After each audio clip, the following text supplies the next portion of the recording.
نحمدہ ونصلی علی رسولہ الکریم اما بعد۔ آج کورس کی 11ویں ویڈیو ہے۔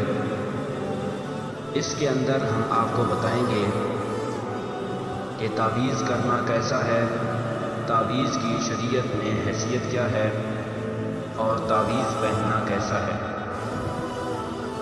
اور دوسرا ٹاپک جس پر میں آج بات کروں گا وہ یہ ہے کہ آج کل عملیات یا روحانی علاج سیکھنا کیسا ہے۔ ان دو ٹاپک پہ آج میں بات کروں گا۔ پہلی بات کہ تعویذ پہننا کیسا ہے۔ یہاں سوال ہوتا ہے کہ کیا تعویذ کا باندھنا بدعت ہے، چاہے وہ قرآن کی آیت ہو یا اور کچھ۔ کیا نبی صلی اللہ علیہ وسلم نے کبھی کسی کو تعویذ دیا ہے؟ تو اس کا جواب دارالعلوم کے دارالافتاء سے دیا گیا ہے کہ تعویذ اور رقیہ 3 شرطوں کے ساتھ جائز ہے۔ پہلی شرط یہ ہے کہ وہ آیات قرآنیہ اسماء الحسنی وغیرہ پر مشتمل ہوں۔ دوسرا، عربی یا اس کے علاوہ ایسی زبان میں ہو جو معلوم المراد ہو۔ تیسرا، یہ عقیدہ ہو کہ یہ تعویذ مؤثر بالذات نہیں ہے، اس کی حیثیت صرف دوا کی ہے، مؤثر بالذات صرف اللہ رب العزت ہے۔ اور حدیث مبارک ہے عن عوف بن مالک قال كنا نرقي في الجاهلية فقلنا يا رسول الله كيف ترى في ذلك فقال اعرضوا على رقاكم لا بأس بالرقاب ما لم يكن فيه شرك۔ تو اس روایت سے بھی معلوم ہوتا ہے کہ جن الفاظ کے اندر، جن کلمات کے اندر شرکیہ الفاظ نہ ہوں یا وہ معلوم المراد نہ ہوں تو ان کے ساتھ تعویذ کرنا جائز ہے۔ نیز آن حضرت صلی اللہ علیہ وسلم حضرت ابو دجانہ رضی اللہ تعالی عنہ کو تعویذ کے کلمات لکھ کر دیے تھے، جس کی وجہ سے ان کو پریشان کرنے والا شیطان ہلاک ہو گیا۔ ایک اور روایت ہے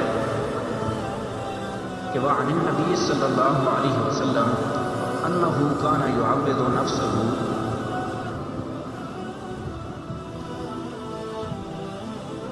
اس حدیث سے بھی معلوم ہوتا ہے کہ آپ صلی اللہ علیہ وسلم اپنے اوپر معوذتین سے دم کیا کرتے تھے۔ واضح رہے کہ تعویذ میں جس طرح پڑھ کر دم کرنا جائز ہے، اسی طرح قرآنی آیات وغیرہ کو کسی کاغذ پر لکھ کر اس کو باندھنا بھی جائز ہے۔ علامہ سیوطی رحمہ اللہ فرماتے ہیں کہ وَأَمَّا قَوْلُ ابن العربی السُّنَّةُ فِي الْأَسْمَاءِ وَالْقُرْآنُ الذِّكْرُ دُونَ التَّعْلِيقِ فَمَمْنُوعٌ۔ جہاں تک ان احادیث کا تعلق ہے جس میں تمیمہ کو، تعویذ کو لٹکانے کا پر شرک کا حکم مذکور ہے، جیسا کہ امام سیوطی رحمہ اللہ کی جامع صغیر میں ہے من تعلق شیئا وکل الیہ۔ اسی طرح دوسری حدیث میں ہے من علق، لیکن یہ اس صورت پر محمول ہے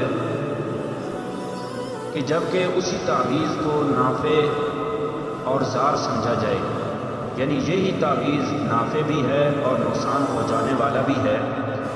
اگر یہ عقیدہ نہ ہو بلکہ یہ عقیدہ ہو کہ حقیقی نفع اور نقصان پہنچانے والا اللہ تعالیٰ ہیں اور اللہ تعالیٰ کی ذات ہے، اللہ رب العزت نہ چاہیں تو یہ تعویذ کسی کام کا نہیں ہے، اس سے کچھ حاصل نہیں ہوتا۔ جیسا کہ لوگ زمانے جاہلیت میں اعتقاد رکھتے تھے، یا ان سے مراد ایسے تعویذ ہیں جن میں الفاظ شرکیہ یا ایسے الفاظ ہوں جن کے معنی معلوم نہ ہوں۔ ان حدیثوں کی شرح کرتے ہوئے علامہ سیوطی رحمہ اللہ فرماتے ہیں کہ اس سے مراد یا تو جاہلیت کے تعویذ ہیں کہ جن سے گمان یہی کیا جاتا تھا کہ یہی تعویذ اس تکلیف کو دور کریں گے، یہی نفع پہنچائیں گے۔ اگر کوئی اس طرح اعتقاد رکھ کے، اس طرح عقیدہ رکھ کے تعویذ یا دم کرے گا فَإِنَّ ذَلِكَ حَرَامٌ وَالْحَرَامُ لَا دَوَاءٌ، کہ ایسا کرنا حرام ہے اور حرام کے اندر کوئی دوا اللہ رب العزت نے نہیں رکھی ہے۔ اور دوسرا ٹاپک جس پر میں بات کرنا چاہ رہا تھا وہ یہ ہے کہ آج کل تعویذ کی ضرورت کیوں ہے؟ تو یہ بات سمجھنے کی ہے کہ اگر میری بہن یا میری ماں یا میری خالہ کو خدا نخواستہ کوئی ان پر تعویذ کر دیتا ہے یا ان پر جنات مسلط ہو جاتے ہیں، تو بجائے اس کے کہ میں اپنی بہن کو، اپنی ماں کو، اپنی خالہ کو یا کسی اور قریبی رشتہ دار کو کسی غیر محرم کے پاس بھیجوں، اس سے بہتر یہ ہے کہ میں اس کا خود علاج کر لوں۔ اس وجہ سے جن لوگوں کو یہ شبہات ہیں کہ یہ کوئی غیر شرعی کام ہے، یہ جادو ہے، یہ ہم جادو نہیں کر رہے ہیں، بلکہ جو ہمیں شریعت بتلاتی ہے، جو شریعت میں کرنا جائز ہے، اسی کے مطابق ہم کر رہے ہیں۔ میں نے آپ کو دوسری ویڈیو کے اندر بتایا تھا اور وہاں میں نے آپ کو دم کا طریقہ سکھلایا تھا اور دم میں نے پڑھ کے بھی سنایا تھا۔ آپ وہاں پر بھی دیکھ سکتے ہیں کہ ان کے اندر کوئی شرکیہ کلمات ہوں یا وہاں پہ کوئی ایسے الفاظ ہوں کہ جن کا مفہوم اور مقصد معلوم نہ ہو، تو آپ وہاں پہ دیکھ سکتے ہیں، آپ کو وہاں پہ کوئی ایسے کلمات نہیں ملیں گے۔ اس کے علاوہ بھی اگر آپ کا کوئی بھی سوال ہو تو آپ کمنٹ میں پوچھ سکتے ہیں۔